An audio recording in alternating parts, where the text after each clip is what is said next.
മധുരശക്തിയായ കഥ കണ്ണകി. നൂറ്റാണ്ടുകൾക്ക് മുൻപ് നടന്ന കഥ. ചോളനാട്ടിലെ കാവേരിപ്പൂം പട്ടണം മഹാപ്രഭുക്കളുടെ മഹാനഗരം. ആ പട്ടണത്തിലെ വൻശ്രേഷ്ഠനാണ് കോവലൻ. ആ യുവാവ് മഹാധനികൻ മാത്രമല്ല,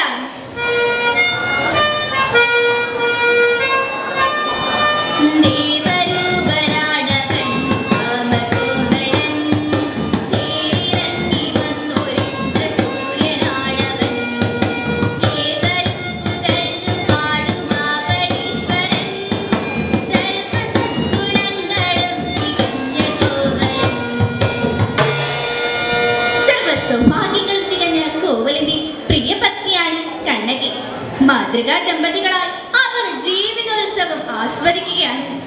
സുന്ദരിയും സുശീലയുമായ കണ്ണകിയെ ആണ്ടവൻ കോവിലിൽ വെച്ച് ആദ്യമായി കണ്ടുമുട്ടിയ ആ അസുലഭ നിമിഷത്തെ അവൻ ഇടയ്ക്കിടെ അവളെ ഓർമ്മിപ്പിക്കും.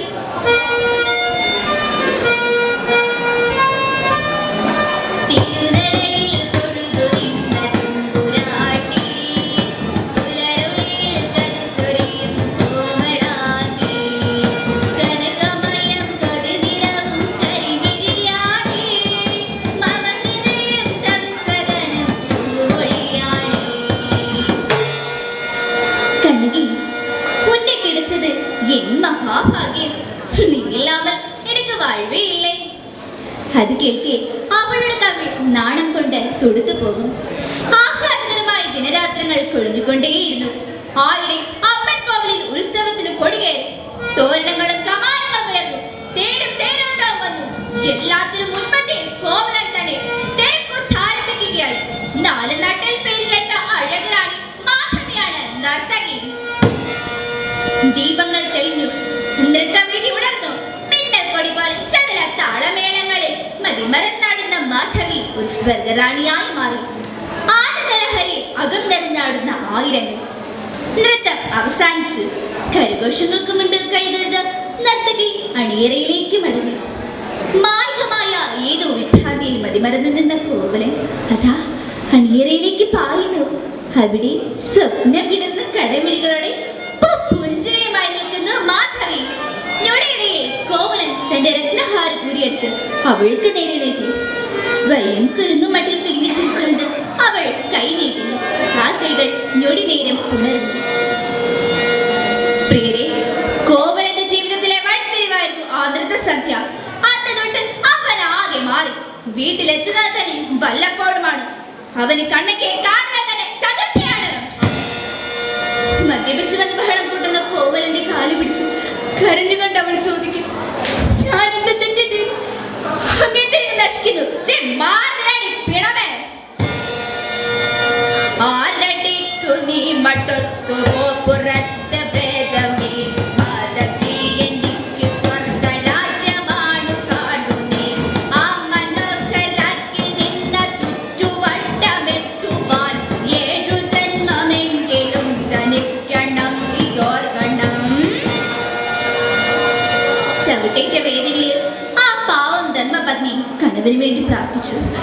കടവുളെ കാപ്പാത്തുക, കണവനെ കാപ്പാത്തുക. ചവിട്ടി കുടഞ്ഞറിയുമ്പോഴും ആ കാലുകളിൽ കെട്ടിപ്പിടിച്ച് പ്രിയതമന് സൽബുദ്ധി തോന്നുവാൻ ദൈവത്തോട് കാരഞ്ഞപേക്ഷിക്കുന്ന സ്ത്രീരത്നങ്ങൾ ഭാരതത്തിന് മാത്രം പാരമ്പര്യമാണ്. അത് മദാമ്മമാർ പരിഹസിക്കുന്നത് പോലെ അവർ അബലകളോ അടിമകളോ ആയതുകൊണ്ടല്ല, മറിച്ച് കുടുംബ നന്മയുടെ കുലമഹിമയുടെ ദേവീ രൂപങ്ങളായതുകൊണ്ടാണ്. കണ്ണകിയുടെ കണ്ണീരിൽ കുതിർന്ന നാളുകൾ കൊഴിഞ്ഞുകൊണ്ടേയിരുന്നു. കോവലൻ തിരിച്ചു വന്നില്ല. കാഞ്ചീപുരത്തെ മട്ടുപ്പാവ് മാധവി കോവലനെ മയക്കിയെടുക്കുകയാണ്.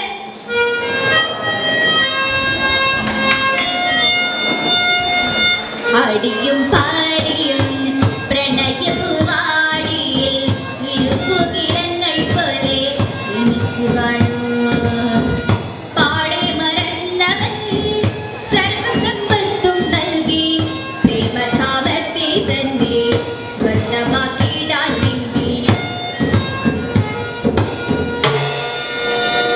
മധവിയുടെ മായാവലയത്തിൽ കുടുങ്ങിയ കോവലൻ അവൾ ആഗ്രഹിച്ചതെന്തും ആ കാൽ കീഴിൽ സമർപ്പിച്ചു. ആ നൃത്തക്കാരുടെ കണ്ണിൽ കൂടി ഒരു കളിപ്പാവെ പോലെ അവൻ കുരുങ്ങി കിടന്നു. പിന്നല്ലേ സുന്ദരിയായ ഒരു നിലം പതിച്ചതെന്ന് കേരള സമൂഹം കണ്ടതല്ലേ? എല്ലാം കിട്ടിക്കഴിഞ്ഞപ്പോൾ മാധവിയുടെ മട്ടുമാറി. ഒടുവിൽ കോവലനെ മുഖത്ത് നോക്കി അട്ടഹസിച്ചു. കണ്ട മതമാർക്കൊക്കെ മാധവി, ഇത് നീ തന്നെയോ? അതെ, ഞാൻ തന്നെ. ആളുമാരിട്ടില്ല എന്നെ വിളിച്ചു നോക്കുന്നത്. കടത്തുപത്ത് കാൽക്കാശിന് കൊള്ളാത്തവൻ. അവൾ വാതിലുകൾ കൊട്ടിയടച്ചു. സർവസമ്പാദ്യം നഷ്ടപ്പെട്ട ആ ഹതഭാഗ്യം കുറ്റബോധത്താൽ തേങ്ങുന്ന മനസ്സിന് ഇരുട്ടിലൂടെ നടന്നു.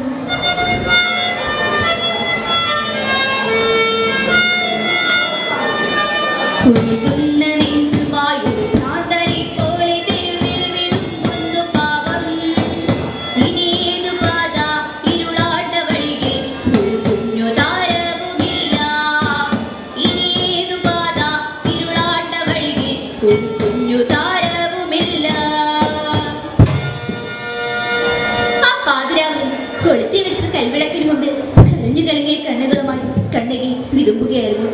പെട്ടെന്ന് പുറത്തൊരു കാലച്ച. യാരത്? അവൾ കരുതി വെച്ച കൊടുവാൾ കൈ എടുത്തില്ല. അന്നതിന്റെ ആവശ്യമില്ല. കാരണം അന്നത്തെ സമൂഹം ഇന്നത്തെ പോലെ പൈശാചികമായിരുന്നില്ല. ഇന്നാണെങ്കിലും 90 കഴിഞ്ഞ വൃദ്ധകൾക്ക് പോലും രക്ഷയില്ല. യാരത്? കണ്ണകി ജനൽപ്പഴുതിലൂടെ നോക്കുമ്പോൾ കോവലൻ.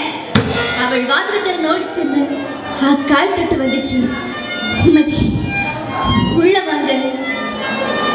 കണ്ണകി, കാരുണ്യമർഹിക്കാത്ത മഹാപാപിയാണ് ഞാൻ. എനിക്ക് മാപ്പ് തരൂ. അങ്ങനെ പറയരുത്. തെറ്റുപറ്റുക മനുഷ്യ സഹജമല്ലേ? എനിക്ക് അങ്ങേ തിരിച്ചു കിട്ടിയാലും അത് മതി. ആ കുലധർമ്മപത്നിയുടെ സ്നേഹത്തിന്റെ ശീതളച്ചായിൽ കോവലന്റെ നെഞ്ചിലെ തീയണഞ്ഞു. കണ്ണകി, ജീവിക്കാൻ നമുക്കിനി എന്താണ് മാർഗം? വഴിയുണ്ട്. അവൾ പെട്ടി തുറന്ന് ആ പട്ടുപൊതി കയ്യിലെടുത്തു. നോക്കൂ.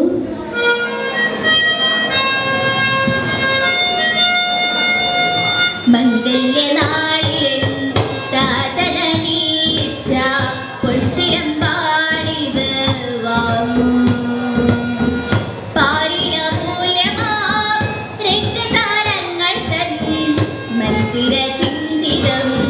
കേൾക്കൂ നിങ്ങൾ, മഞ്ജിര ചിഞ്ചിതം കേൾക്കൂ നിങ്ങൾ. അങ്ങെന്തിനു വിഷമിക്കുന്നു? എനിക്ക് അച്ഛൻ തന്ന ഈ പൊൻചിലമ്പിൽ ഒരെണ്ണം വിറ്റാൽ നമുക്ക് ഏറെ കാലം സുഖമായി ജീവിക്കാം. മുടങ്ങിപ്പോയ വാടിപ്പം വീണ്ടും ആരംഭിക്കുകയും ചെയ്യാം. ആ മഹാസ്നേഹത്തിനു മുമ്പിൽ കോവലന്റെ കണ്ണ് നിറഞ്ഞുപോയി. നാരീശ്വകാരണം പുരുഷസ്യ ഭാഗ്യം എന്ന മഹത് വചനം കോവലൻ അനുഭവിച്ചറിയുകയായിരുന്നു. പിറ്റേന്ന് തന്നെ കോവലൻ ചിലമ്പ് വിൽക്കാൻ മധുരയിലേക്ക് പുറപ്പെട്ടു.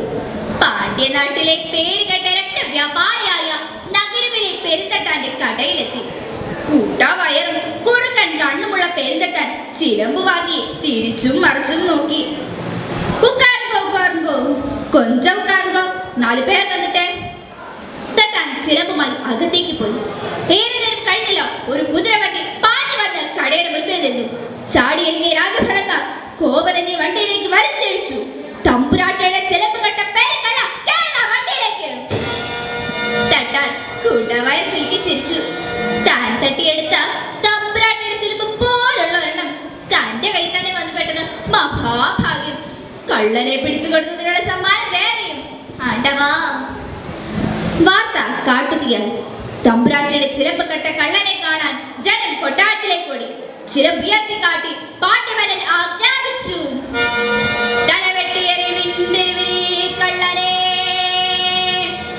ഇനിമേലിൽ ഇതുപോലെ കവർച്ചയുണ്ടാവല. ഇതു പാഠം, ഈ പാണ്ഡ്യമന്നന്റെ ശാസനം. കയ്യുമരിഞ്ഞിടണം മധുരയ്ക്ക് മാതൃക.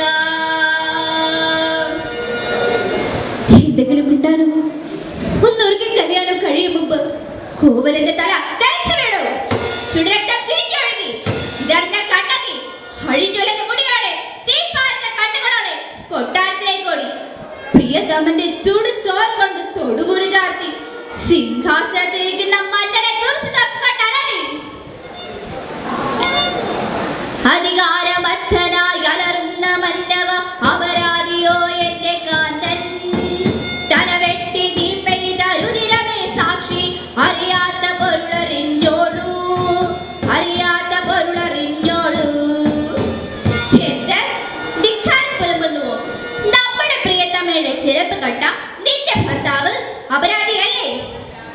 ഹേ മന്നവ, നേരറിയാത്ത നിങ്ങൾക്ക് നേര് ഞാൻ കാട്ടിത്തരാം. നോക്കൂ, നിങ്ങൾ പിടിച്ചു വാങ്ങിയ ചിലമ്പിന്റെ ജോഡിയാണിത്. പറയൂ, തമ്പുരാട്ടിയുടെ ചിലമ്പിനകത്ത് മുത്തോ രക്തമോ? മുന്നാല് മുത്ത് ധരിച്ച ചിലമ്പാണത്. എന്നാൽ കണ്ടോളൂ, ഈ ചിലമ്പിനകത്ത് രക്തമാണ്, അമൂല്യ രക്തങ്ങൾ. അവൾ ആ ചിലമ്പ് സഭാമണ്ഡപത്തിലേക്ക് വലിച്ചെറിഞ്ഞു. ചിലമ്പ് പൊട്ടി, രക്തങ്ങൾ നാല് വടിച്ചു. തമ്പുരാൻ നടുങ്ങി, കാണികൾ കിടിലം കൊണ്ടു. ഒരു നിമിഷം പ്രതികാര ദുർഗിയായ കണ്ണകി ഭീകരമായ ഒരലർച്ചയോടെ തന്റെ വലത്തുമുല പറിച്ചെടുത്തുകൊണ്ട് അലറി. ഹേ ധർമ്മപ്രച്ച മണ്ഡവ, നീയും നിന്റെ സർവ്വവും വെന്ത് ചാമ്പലാകട്ടെ. കണ്ണകി താഴെ തളർന്നു വീണു. പെട്ടെന്ന് കൊടുങ്കാറ്റുണർന്നു. കാറ്റിലുടനീളം അഗ്നിജ്വാലകൾ പടർന്നു. പാണ്ഡ്യമന്നനും കൊട്ടാരവും വെന്ത് ചാമ്പലായി. പ്രിയരെ, ധർമ്മം പിഴച്ച ഭരണാധികാരികൾക്ക് ആ ധർമ്മം തന്നെ അന്തകരാകും. ഒന്നുകൂടി പെണ്ണിന്റെ കണ്ണീരഗ്നിയിൽ കത്തി ചാമ്പലാകും ഏത് ഭരണകൂടവും. നന്ദി, നമസ്കാരം.